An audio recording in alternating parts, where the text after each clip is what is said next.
well, I really like that interview that Jim Smith did with him. So first off, and again, I know that detectives have these well scripted, right? They go into these interviews knowing what they're going to ask and knowing, they know how they want this to go. But they go in and it looks very congenial. In fact, I'm always struck. So each year I have the RCMP polygrapher come in and speak to my students, and I'm always struck by the clinical, what I call the clinical presentation of a really skilled detective like that, or major crime person like that, because you have to establish rapport, you have to engage with the individual. There's no room for judgment there. That's not going to get you anywhere. You have to figure out how you're going to elicit information from this person and how you're going to move this person towards a positive outcome, which in this case is a confession. And Jim Smith just does a beautiful job, right? He's so disarming, but very much in control of that interview, and Russell Williams knows it, right? And there is that point in the interview, there's different points which I thought were just so interesting. One is when Russell Williams knows that the gig is up, and he says, and I thought it was so interesting, he just immediately says, "Call me Russ." It was like shifting gears, right? So it's like I'm calling you, Mr. San Pedro, and then you go, "Call me Manny." And we're shifting gears, and now we're going to talk. Now we're going to be honest, right? So I found that interesting. Jim Smith, and I use it in my presentation on the case, says to Russell, and I actually use it with my students in teaching them about interviewing techniques, says to Russell Williams at the end of the interview, he says, "Have you thought about how all this happened?" And I thought, what a great way to ask that, right? So not, have you thought about why you did this? Because then you're assigning blame, right? You're putting him on the spot. But instead he does this third person, right? Like this sort of like, have you given any thought to how this happened? And I thought that's really clever, because then it's just speculating, right? It's just speculating. And so there's lots of neat things. And again, these are the types of skills and the types of things that we do when we do clinical interviews for forensic risk assessment or complex case assessments. You have to learn, first off, you have to engage, you have to establish a relationship with this person. You can't just go in thinking of them as the other. You have to establish a relationship with them. You're in this interview together, just like we are, Manny. Yeah, so, and again, I think this provides, it helps us to understand his compartmentalization, right? So he's, just like in the interview with Jim Smith is calling him Russell. He's not calling him Colonel, he's calling him Russell. And then when he shifts and Russell Williams says, "Call me Russ," he's taking down the facade. The facade drops. Russell Williams has maintained a facade for, most of his life. So in my communication with him over, I think, 3 years, and I have 13 or 15 letters from him. The one that I had mentioned to you before was the one once he realized that I was going to do this case study, whether he consented to the interview or not, he became very intrigued and he wanted to read the case study when it was done.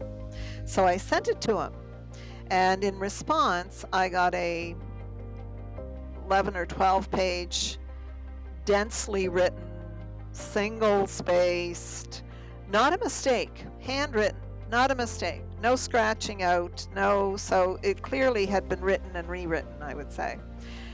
And the letter begins the same as all his letters begin, very officious, just as if he's the commander of the Trenton Air Force Base, or sometimes I would feel like he was the warden at, the penitentiary, just very official, very formal. Formal, but, friendly formal.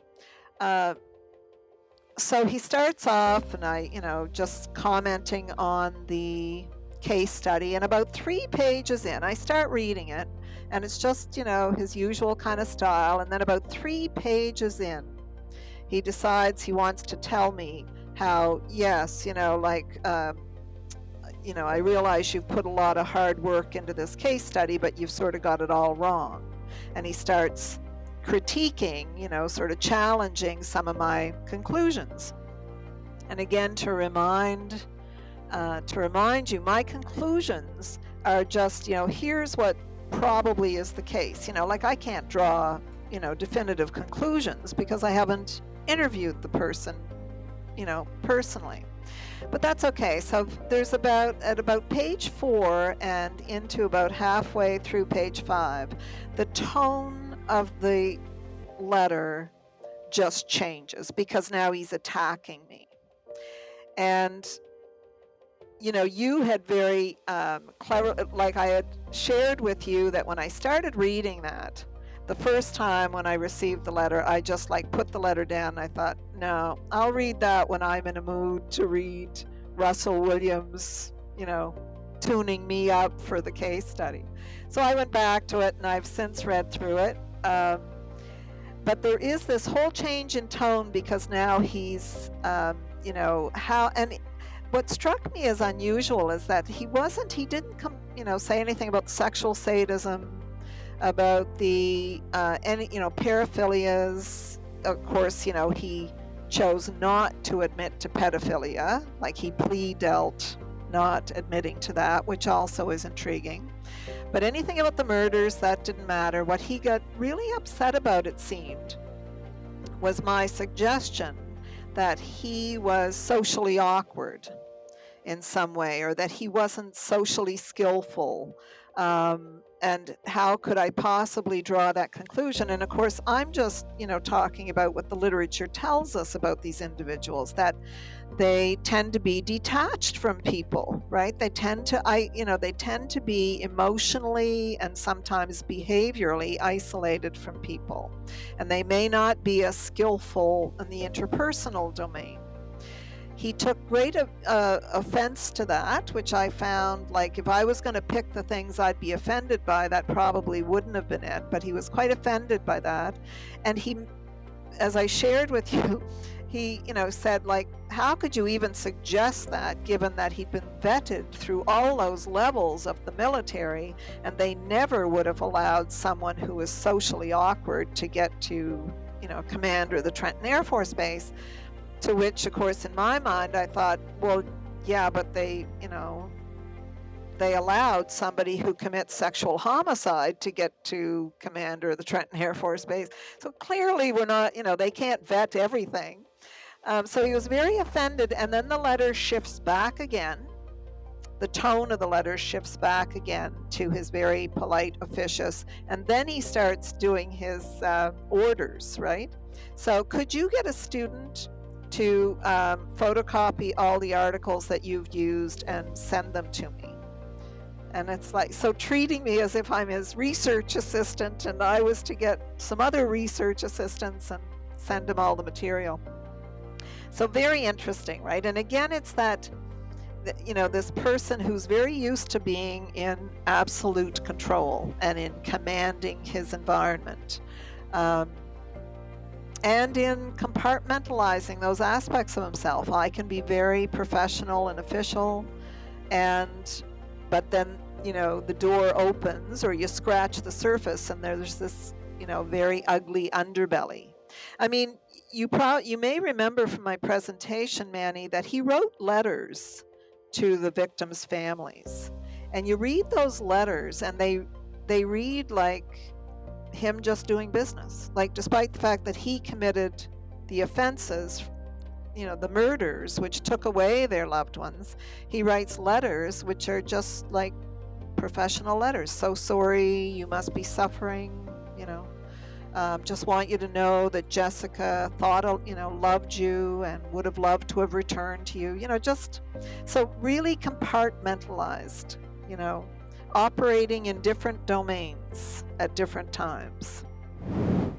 Well, I will share with you, Manny, that after our conversation, our previous conversation, I have decided that I'm going to submit that letter, and in particular that section, to some software that we use for analyzing linguistic and motivational